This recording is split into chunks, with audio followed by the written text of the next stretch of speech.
Amigos, queridas ciudadanas y ciudadanos de la República, representantes de los medios de comunicación, representantes de los movimientos sociales, ministras y ministros de Estado, querida Jimena, ministra de Inclusión Económica y Social, Janet, ministra coordinadora de Desarrollo Social, querido Corcho, presidente de la Asamblea, Aisha Mushka, Wakikuna, Panicuna, Calle Hatungwasi, Nashu Hatungwasi. Cancunapa, Guasi, Can, bienvenidos, que esta es su casa, compañeros, esta es la casa de todas y de todos, Carondelet. Simón Rodríguez, el gran maestro Simón Bolívar, algunos años después de la muerte del Libertador, decía que nuestras repúblicas nacieron en una gran mentira, porque se decía que habíamos logrado la libertad. Esa libertad nunca había llegado a los indios, a los negros, a las mujeres, a los pobres, a los marginados de siempre. Alguien que no pertenecía a esos estratos, que fue rico, nació en una cuna pudiente, vivió con comodidades, y eso derrumba los mitos de cierta izquierda infantil, manipuladora, que dice que solo los pobres salvan a los pobres, solo los indígenas salvan a los indígenas, solo los negros salvan a los negros. Me refiero a Eloy Alfaro. Intentó un siglo después dar esa libertad. Y vaya, que tuvo inmensos logros, ¿no? Hizo avanzar muchísimo la sociedad. Pero prohibido olvidar. Recuerden también cómo lo atacaron los medios de comunicación, que se inventó la imprenta. Solo reflejan la opinión del dueño de la imprenta, no la opinión pública. Y las imprentas eran bastante caras, así que no las tenían los pobres, las tenían los ricos, los que defendían el status quo, los modelos de oprobio, de exclusión, de explotación. Y un siglo después, casi con periodicidad relojera, viene esta revolución ciudadana tratando de completar la obra de Alfaro, tratando de lograr nuestra segunda y definitiva independencia, y realmente lograr esa libertad, lograr esa justicia, esa igualdad de oportunidades para todas y para todos. Un ejemplo de la exclusión que se ha vivido en este país era que ese sector de la economía, que genera cerca del 30% del Producto Interno Bruto, casi el 50% del empleo nacional, estaba absolutamente invisibilizado, ni siquiera era mencionado, como que si no existiera pese a su importancia. Y en consecuencia no había instituciones ni políticas públicas para este sector. Me refiero al sector de la economía popular y solidaria. Y con la Constitución de Montecristi, constitución que no tiene dueño, que es de todas y de todos, y cuantas veces sea necesario enmendarla para mejorar, lo haremos, porque no es el pueblo para la Constitución, sino Constitución para el pueblo. Dejémonos de fetichismo, dejémonos de chauvinismo, dejémonos de infantilismo. Esa Constitución que hicimos entre todos, o casi todos, porque los que se opusieron a la Constitución de Montecristi son ahora los que se oponen a la consulta popular diciendo que es inconstitucional. Imagínense la contradicción. Esa Constitución es la que establece aquí, ya no su sistema, como decía la anterior Constitución, una economía social de mercado, que lo que en verdad significaba es que la sociedad se convertía en una mercancía más. A la final le hubieran dicho una economía social con mercado, porque es indudable que existen mercados, ustedes actúan en mercados, pero la sociedad siempre debe controlar esos mercados para los objetivos comunes, para el bien mayoritario, y no convertirse, como se convirtió en la larga y triste noche neoliberal, en una mercancía más a transarse en esos mercados. Cambié esa economía social de mercado por una economía social y solidaria, es decir, en función del bien común y con principios no basados en el egoísmo, no basados en el individualismo, no basados en la competencia, sino basados en principios mucho más cercanos a nuestra realidad, a nuestra tradición, como es el principio de la solidaridad. Y reconoció diferentes sectores en la economía, el sector público, el sector privado capitalista, moderno, si cabe el término, las grandes empresas, etcétera, que antes parecían que era lo único que existía y lo único que debía existir. ¿Alguno de ustedes pertenece a alguna cámara de producción? ¿Por qué siempre en nombre de los productores y los empresarios hablan los pelucones de la cámara de producción? Porque se creen los únicos que producen, los únicos que trabajan, los únicos que son empresarios. Y les puedo decir que donde menos hay empresarios son esas cámaras de producción, porque muchos han puesto sus empresas en base al poder político, son rentables en base a los favores que recibieron del Estado. Aquí están los verdaderos empresarios, que significa los que crean, los que toman riesgo, los que innovan. Ese sencillo vendedor de refrescos, ¿acaso no arriesga día a día? Y vaya que en algunos municipios incluso la policía inconstitucionalmente, la policía metropolitana le cae a palazos, le decomisan su mercadería, lo cual es prohibido constitucionalmente. Pero aquí hay alcaldes que se creen por encima, incluso de la Constitución, con la complicidad de medios de comunicación corruptos. Aquí están los verdaderos empresarios, los que arriesgan, los que crean, los que innovan. Pero eran invisibilizados. Y se escuchaba, y se escucha, tan solo en algunos medios, a las cámaras de producción. Nosotros no somos sectarios, no somos excluyentes. Nuestro gobierno es de todos. Esta patria es para todas y para todos, pero que quede clarito, tenemos opciones preferenciales, no opciones excluyentes, opciones preferenciales. Y una de esas opciones preferenciales es con los pobres de la patria. Sobre todo estamos aquí, por ustedes, para ustedes, con ustedes.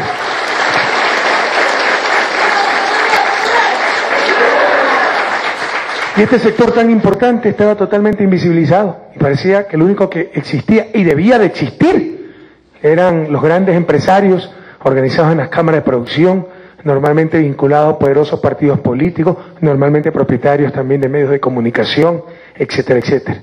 Esto cambia con la Constitución de Montecristi, donde se reconoce la existencia de lo que siempre existió, de lo que siempre estuvo ahí, de lo que siempre tanto bien nos hizo, generando empleo, riqueza, asociatividad, que era la economía popular y solidaria.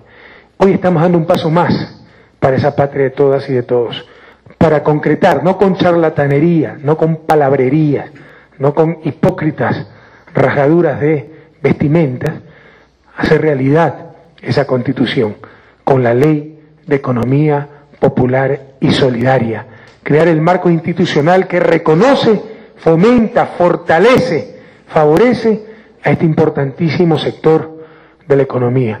Ejemplos del contenido de esta ley. Fíjense el absurdo. ¿Quién regulaba las cooperativas? A unas que se llamaban de ahorro y crédito, la Superintendencia de Bancos, pese a que tenían una lógica totalmente diferente a la de la banca capitalista, que quebró en el 99, mientras que esas cooperativas incluso se fortalecieron y fueron tabla de salvación para millones de ecuatorianos estafados por la banca moderna.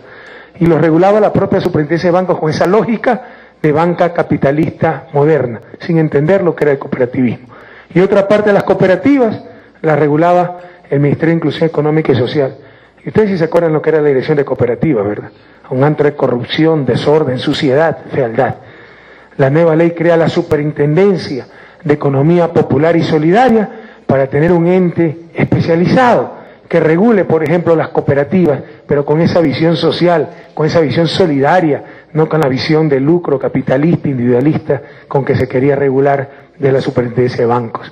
Asimismo, se fortalece el sistema de finanzas para apoyar a este sector, se dan estímulos tributarios importantes, el apoyo del Estado para sacar adelante y fortalecer este importantísimo sector de la economía nacional. Robertina decía, gracias presidente por el trabajo creado. Yo no lo creé, lo creaste tú, Robertina. Ustedes son los empresarios, compañeros, el Estado, lo que va a dar es las oportunidades. Los que van a aprovechar esas oportunidades son ustedes. Yo soy economista y créanme que tenemos muy poco que enseñarles. ¿Cuánto tenemos que aprender de ustedes?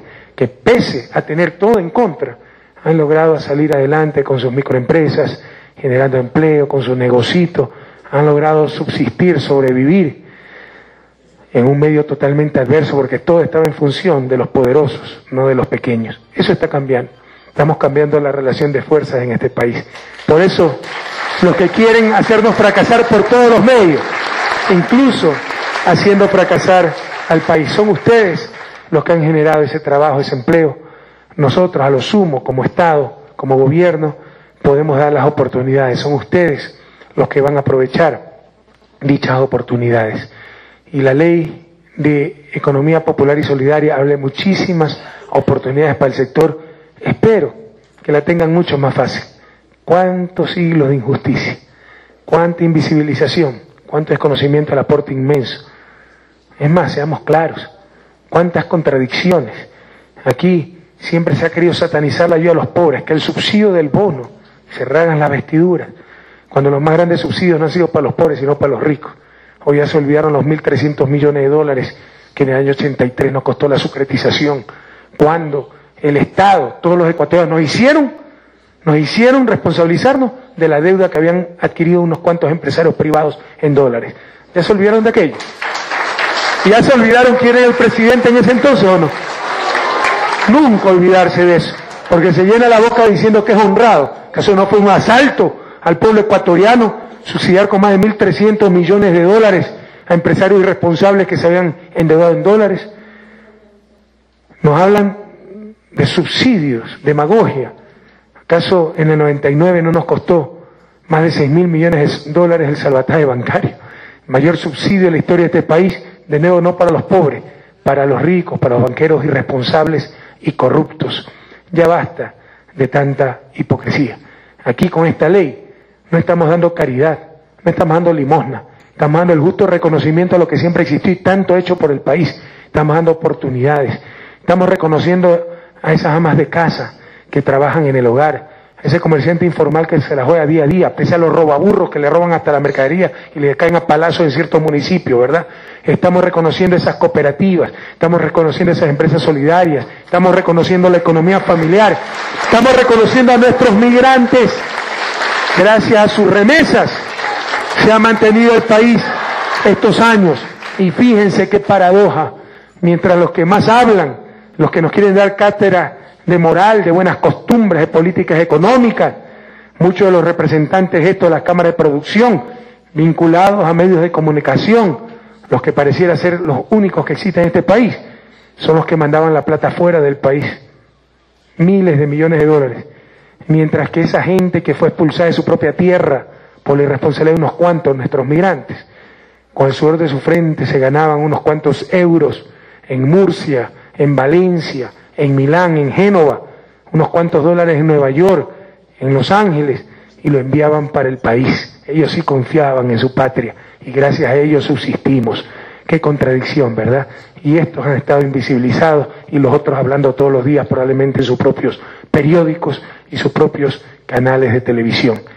Pero todo esto está cambiando, compatriotas, y les insisto, este es un paso más en ese cambio histórico, en ese cambio en las relaciones de poder, en que aquí un Estado realmente representa a las grandes mayorías, no a unos cuantos privilegiados. Y eso es lo que les molesta mucho, y por eso tienen cara de no a todo, no al cambio, no al gobierno, así se hunda el país, que no se hundan sus privilegios, que no se hundan sus bolsillos. Algunos parecen que en vez de alma tienen un gran bolsillo en este país. Vamos a enviar, para que vean la importancia que le damos a esta área, este proyecto. Ya lo enviamos, el Código de Producción también fue económico urgente, ¿verdad?